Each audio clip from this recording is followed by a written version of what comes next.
At noon, watching out for you.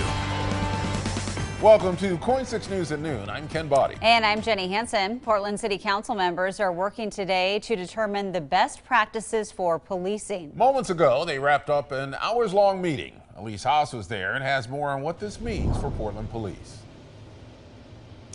Yes, Ken and Jenny. So it's important to understand that this meeting comes as the city is preparing for bargaining negotiations with the Portland Police Association. So today, city leaders and city council sat down for a presentation about the national best practices for police union contracts from a group called Campaign Zero. And this group has collected data over the course of several years in regards to find structural policies that reduce police violence and police shootings. So highlights of today's presentation include how police contracts block accountability, like disqualifying misconduct complaints where an investigation takes too long to complete, preventing police officers from being interrogated immediately after violence, giving officers access to information that civilians do not get prior to being interrogated, requiring cities to pay costs related to police misconduct, like giving officers paid leave while under investigation, paying for all their legal fees and the cost of their settlements,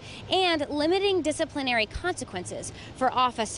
So Police Chief Daniel Outlaw says that her goal is to take some of these best practices as guidelines to realize her vision.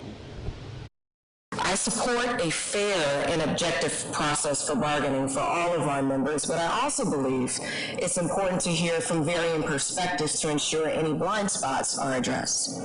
Our current staffing shortages and anticipated retirements present an urgency on concluding good faith contract negotiations as soon as possible.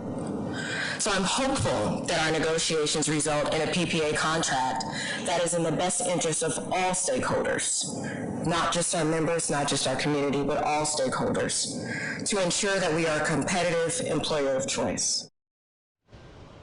Plus, this meeting comes on the same day as the city auditor just released a report showing that Portland Police Bureau needs to improve overtime management to fix officer fatigue.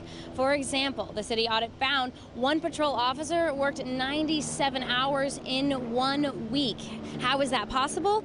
Well, currently the Bureau's program allows officers to provide off-duty security for private entities. So the auditor says this overtime is costing the city nearly $16 million and also raises safety concerns and could undermine the integrity of the police force. So again, these suggestions from the city auditor as well as Campaign Zero are just that.